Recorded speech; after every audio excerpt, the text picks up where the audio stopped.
दोस्तों कल आप में से किसी एक ने मुझे ये वाला नुस्खा व्हाट्सएप के ऊपर भेजा और पूछा कि क्या यह नुस्खा मैं स्वप्न दोष की समस्या में प्रयोग कर सकता हूँ। मुझे बताया गया कि यह नुस्खा स्वप्न दोष और धात की समस्या के लिए अचूक नुस्खा है।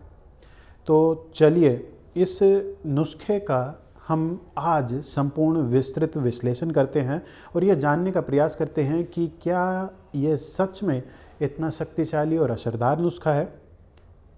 बिना देर किए प्रारंभ करते हैं।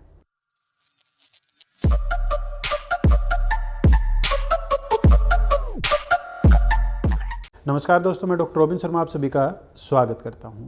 तो चलिए दोस्तों आते हैं नुस्खे के ऊपर। इस नुस्खे के पहले घटक द्रव्य का नाम है ब्राह्मी, जो कि 30 ग्राम की मात्रा में प्रयोग किया गया है।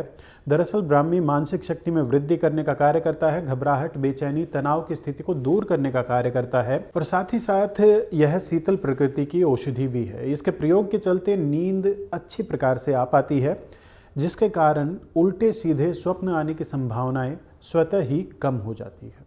दोस्तों दूसरी औषधि का नाम है कंकोल सर्द, जो कि 100 ग्राम की मात्रा में ली गई है। दिखने में यह कबाब चीनी के जैसी लगती है।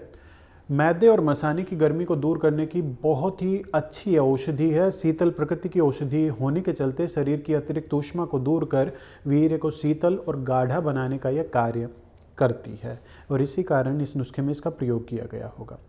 वहीं तीसरे घटक द्रव्य का नाम है खजूर का गोंद, जो कि 30 ग्राम की मात्रा में लिया गया है। खजूर का गोंद पुष्टिकारक, बलदायक, पौरुष क्षमता और वीर्य की वृद्धि करने वाला होता है, परंतु प्रकृति किंचित सी उष्ण इसकी होती है।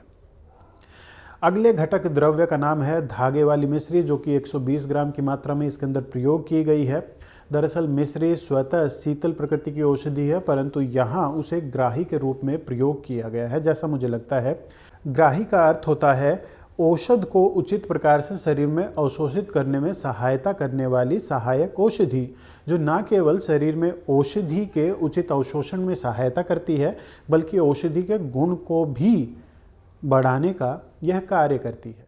इसके अलावा इस नुस्खे के अगले घटक द्रव्य का नाम है वीर्य स्तंभन वटी, जो कि 2.5 ग्राम की मात्रा में ली गई है, मतलब 25 गोलियां वीर्य स्तंभन वटी की।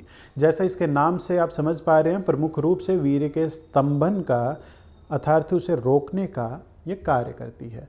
अगले घटक द्रव्य का नाम है बंग भस्म, जो कि 10 ग्राम की मात्रा में इसमें प्रयोग किया गया है। बंग भस्म की प्रकृति भी शीतल होती है और प्राकृतिक रूप से वीर्य की अशुद्धियों को यह दूर करने के लिए प्रयोग किया जाता है।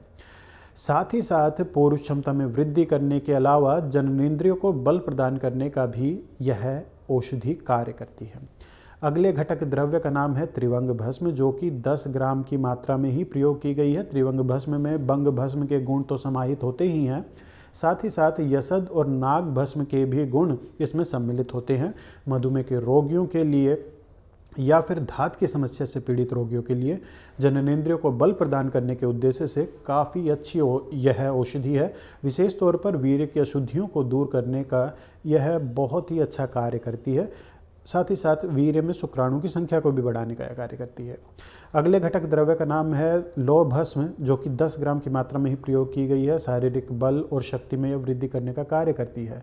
रक्त धातु को विशेष तौर पर पुष्टि प्रदान करने का कार्य करती है, जिसके चलते आगे की धातु को भी बल प्राप्त होता है। तो दोस्तों यह था वो संपूर्ण नुस्खा। अब बात कर लेते हैं नुस्खा मुझे कितना प्रभावी लगा। तो दोस्तों इस नुस्खे को देखकर जो मेरी पहली प्रतिक्रिया थी वो ये थी कि यह नुस्खा किसी वैद्य चिकित्सक द्वारा नहीं, बल्कि किसी दवा बेचने वाले व्यापारी द्वारा बनाया गया है। हालांकि इस नुस्खे को पूर्ण रूप से नकारा नहीं जा सकता है, परंतु यह एक उचित नुस्खा भी मुझे नहीं लगता है।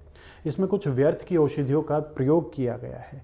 हालांकि इस नुस्खे का प्रयोग निश्चित तौर पर कुछ हल्के फुल्के बदलाव के साथ धात की समस्या में किया जा सकता है, परंतु स्वप्न दोष की अवस्था में मैं अपने किसी भी रोगी में इसका ज्यों का त्यों प्रयोग करना नहीं पसंद करूंगा।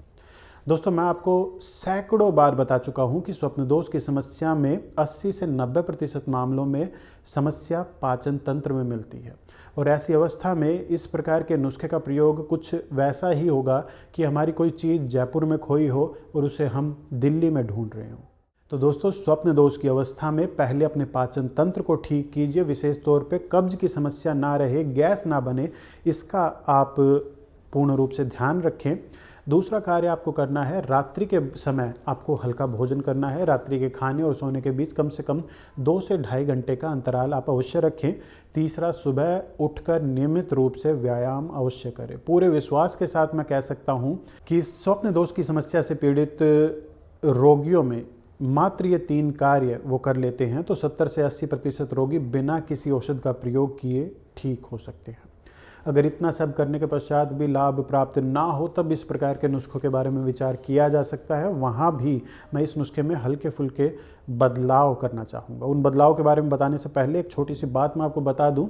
7 दिन या 10 दिन में अगर एक बार स्वप्न दोष होता है तो ये कोई समस्या नहीं है। इसको लेकर किसी भी प्रकार की आपको औषधि लेने की आवश्यकता नहीं है। इतने दिनों में यदि स्वप्न दोष होता है तो इसके किसी भी प्रकार के नकारात्मक प्रभाव नहीं होते, किसी भी प्रकार की कमजोरी नहीं होती, ना ही कोई औषधि लेने की आवश्यकता होती है। औषधि लेने की आवश्यकता केवल तभी पड़ती है जब रोज स्वप्न दोष होता हो या फिर 2 दिन में स्वप्न दोष होता हो, तभी। तो इस नुस्खे में क्या बदलाव किया जाए? सर्वप्रथम मैं इसमें त्रिवंग भस्म की मात्रा को 10 ग्राम की बजाय 6 ग्राम करना पसंद करूंगा। साथ ही साथ वीर्य स्तंभनवटी, लौह भस्म और बंग भस्म को मैं इसमें प्रयोग नहीं करना चाहूँगा। इसके अलावा इस नुस्खे में 100 ग्राम की मात्रा में मैं ईसबगोल की भूसी का प्रयोग करना चाहूँगा, जो निश्चित तौर पर इस नुस्खे की कार्य क्षमता को बढ़ाने का कार्य करेगी। तो दोस्तों, आशा करता हूँ आपको जानकारी पसंद आई होगी। आज के इस वीडियो में इतना ही। मिलते हैं अगले वीडियो में। नमस्कार।